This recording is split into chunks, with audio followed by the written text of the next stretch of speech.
안녕하십니까. 오늘도 귀한 시간 주신 하나님께 감사드립니다.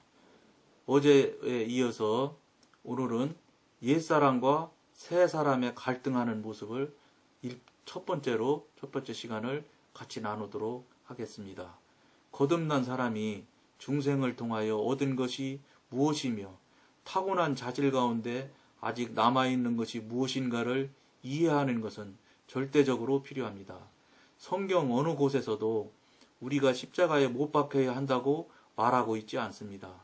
그것은 우리의 십자가형이 이미 이루어졌고 그것도 예수 그리스도에 의하여 완전하게 이루어졌기 때문입니다. 죄의 문제에 대하여 사람은 아무것도 할 것이 없습니다. 사람은 그저 이것을 이미 이루어진 사실로 여기기만 하면 됩니다. 성경 말씀 로마서 6장 11절 참고하시면 되겠습니다. 성경이 우리에게 죄로 인하여 십자가에 못 박힐 것을 요구하지 않는 것은 사실입니다. 그러나 성경은 자기를 부인하기 위하여 십자가를 지라고 권고하고 있습니다. 주 예수께서 우리의 죄와 우리 자신을 아주 달리 취급하신다는 것입니다. 성도가 죄를 완전히 정복하는 것은 한순간에 이루어질 수 있습니다. 그러나 자아를 부인하는 데는 전 생애가 걸린다고 말할 수 있습니다. 우리는 그리스도 예수에게 속해 있으며 이미 성령이 내재하는 사람도 그 안에 육을 가지고 있음을 분명히 알 수 있습니다. 육은 존재할 뿐만 아니라 유난히 강력한 힘을 가지고 있는 것으로 묘사되고 있습니다. 그리스도의 십자가는 죄를 처리하고 성령은 십자가를 통하여 자아를 다룹니다. 다시 말씀드리겠습니다. 그리스도의 십자가는 죄를 처리하고 성령은 십자가를 통하여 우리 자아를 다룹니다. 그리스도는 십자가를 통해 성도의 죄의 세력에서 완전히 구원하여 죄가 다시 그를 다스리지 못하게 하십니다. 또한 그리스도는 믿는 자 안에 거하시는 성령을 통해 그가 매일 자아를 이기고 완전히 주님께 복종할 수 있게 만드십니다. 죄로부터의 구원은 이미 이루어진 사실이고 자아를 부인하는 것은 매일매일이 경험이 되어야 합니다. 우리가 지금 시작한 지 이제 여러 번이 되었습니다. 조금씩 안으로 들어가, 안이라고 할 건 없지만 아주 초보적인 데서 조금씩 나아가는 걸 볼 수가 있습니다. 이제 저희가 거듭나 중생해야 되고, 중생했을 때는, 중생한 후에는 어떻게 해야 되며, 그러면은, 그 크리스찬들은 어떤 사람들이 있냐, 두 부류의 크리스찬 얘기도 했고, 그 다음에 이제, 그럴 때 저희들이 어떻게 살아가야 되나, 이러면서 이제 지금 우리가 한 발 한 발 나가고 있는데, 오늘은 옛사람과 새사람이 이제 갈등하는 부분을 지금 나누고 있습니다. 이것이 이제 중생을 하고 거듭나게 되면 이제 새사람이 된 것은 사실입니다. 그러면 새사람이 됐다고 해서 하루아침에 온전하게 다 새사람이 되느냐? 그렇지 않습니다. 계속해서 우선 오늘 말씀대로 자아라는 이 정말로 참 극복하기 어려운 자아라는 실체와 매일같이 영적인 싸움을 계속해야 됩니다. 이 자아가 무엇이냐면 내가 생각하는 것, 내가 알고 있는 것, 내가 경험한 것, 또 내가 정해놓은 것. 예를 들면 아주 사소한 일일 것입니다. 내 신발은 어린 자리에 어디다 딱 놓는다. 볼펜은 맨날 나는 다 쓴 다음에 어디 자리에 딱 놓겠다. 예를 들어서 내가 먹는 머그컵은 나만 먹는다. 예를 들면 여러 가지로 우리가 삶을 살아가면 모든 부분이라고 해도 과언이 아닙니다. 그것들이 다 내가 정하고 내가 마음 먹었던 먹고 있는 것, 행하고 있는 것들은 다 자아라고 해도 틀리지 않을 것입니다. 그러니까 새 사람이 되었지만 내가 그동안 50년 사신 분은 50년이고 60년 사신 분은 60년 새 사람 될 때까지 가지고 있었던 경험과 알고 있는 지식이 다 자아가 되는 것입니다. 그러다 보니까 당연히 새 사람과 이 옛사람하고 새사람이 갈등할 수밖에 없습니다. 이 갈등이 무수히 많이 있습니다. 이 구원의 문제는 한마디로 아까 말씀대로 일순간에 저희들이 죄에 대한 문제는 일순간에 해소가 될 수도 있습니다. 그러나 이 자아를 깨뜨리고 자아를 없애는 문제는 일생 동안 간다고 해도 과언이 아닙니다. 그러므로 어떤 면에서는 이 자아 처리하는 게 가장 영성적으로 영적으로 살아가는데 중요한 일일 수 있습니다. 그러면 이 자아가 무엇냐? 아까 말씀드린 대로 그런 부분들입니다. 그런 부분들에 대해서 솔직하고 자신이 나는 이런 부분이 있다는 것을 빨리 인정하는 것이 우선 제일 필요합니다. 처음에는 내가 볼펜을 여기 놓는데 하나님이 이게 볼펜을 왼쪽에 놓든 오른쪽에 놓든 이게 죄가 될 수는 없잖아. 이건 절대 죄 아닙니다. 그게 죄일 수 있나요? 오른손으로 글씨 쓰고 왼손으로 글씨 쓴다고 무슨 문제겠습니까?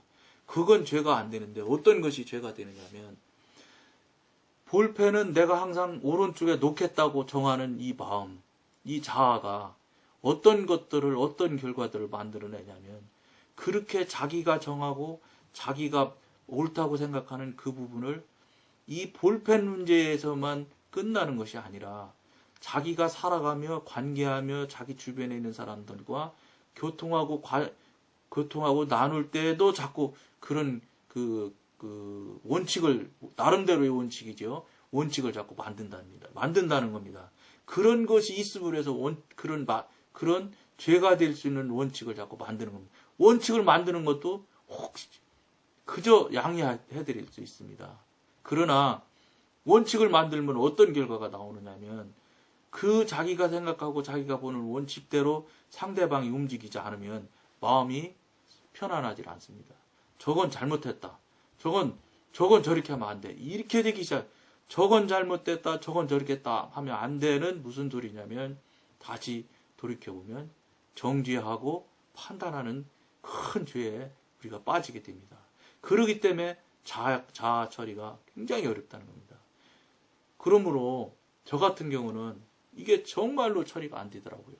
처리가 안 돼서 이 자아를 깨트리기 위해서 얼마나 고생하고 노력했는지 모릅니다. 지금도 물론 온전하지 않습니다. 지금도 아직도 예를 들어서 어떤 부분을 건든다고 하면은 금방 마음이 변하고 생각이 바뀌는 걸 제 자신을 느낄 수가 있습니다. 이 부분에 대해서 우선 이 방송을 듣는 여러분들은 제일 우선 쉽고 빨리 시작할 수 있는 게 뭐냐? 내가 내 나름대로 규칙을 정해놓고 내가 룰을 만들어 놓은 것이 뭔지를 잘 생각해 보시면 좋습니다. 더 쉽고 빠르고 더 온전할 수 있는 건 백지다 쭉 쓰시면 참 좋을 것 같습니다. 이거는 제가 갑자기 생각나서 말씀드리는 겁니다. 백지에 쭉 써가면서 무엇이 있는지를 쭉 본인이 하고 있는 모습을 빨리 깨달아야 됩니다. 내가 지금 하고 있는 모습을 빨리 알아져야, 즉 내 자신이 하고 있는 것을 인정해야, 시인해야 고쳐지기 시작합니다. 인정하고 시인하지 않기 시작하면 못 고칩니다. 이거는 인정해도 고치기가 어려운데 내가 하는 것이 뭐가 어때서 이러기 시작하면 안 됩니다. 이거는 결코 자아가 이렇게 정말로 단단하게 살아있으면 절대 거기에 성령님은 오시지 않습니다.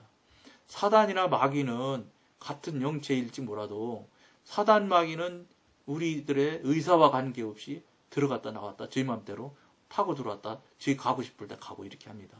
그러나 내가 알고 있는 제가 체험한 성령님은 절대로 모셔드리지 않으면 안 오십니다. 성령님은 아주 인격체 중에 인격체이고 고귀하신 인격체입니다. 그렇기 때문에 우리가 굉장히 고귀하게 성령님을 모셔야 됩니다.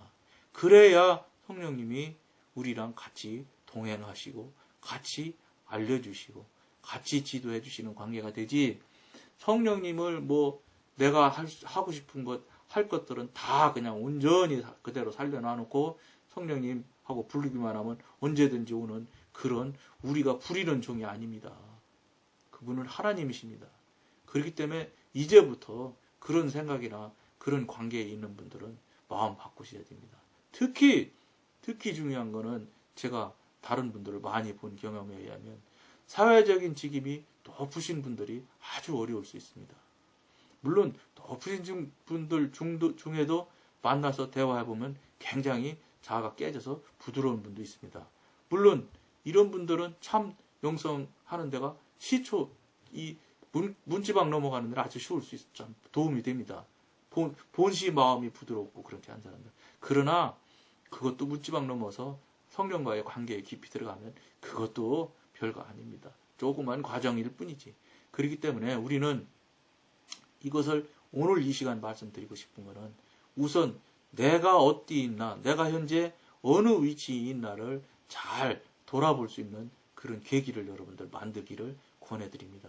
그걸 바라보면, 그걸 우선 바라보고 내가 문서로, 글씨로 쭉 워드로 쳐서 쫙 놓고 그걸 정말 고치고 싶은 마음이 있으면 그렇게 된 지금 현재 상태를 써놓고 어떻게 고치겠다든지 이렇게 하는 거를 같이 써서 늘 그걸 보고 품에 안고 품에 넣어갖고 다니면 읽고 계속 자아 처리를 계속 해야 됩니다.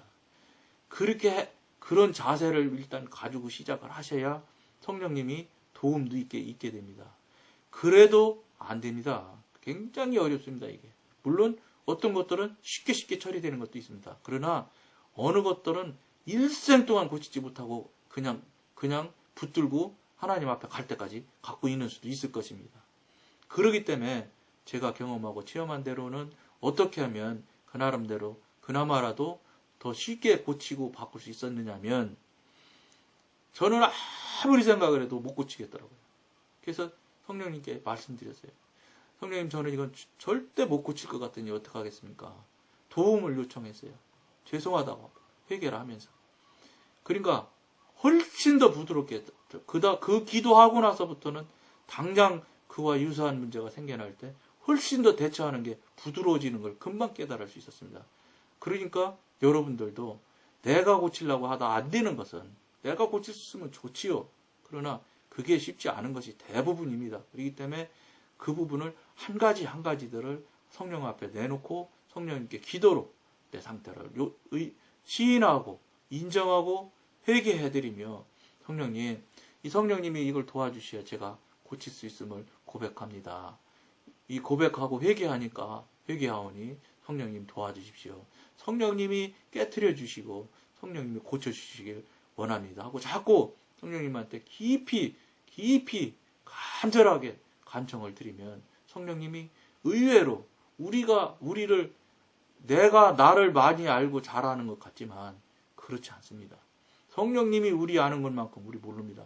그렇기 때문에 성령님은 왜 그러냐면 우리 처음에서 끝까지를 다 알고 계시는 분 아니십니까?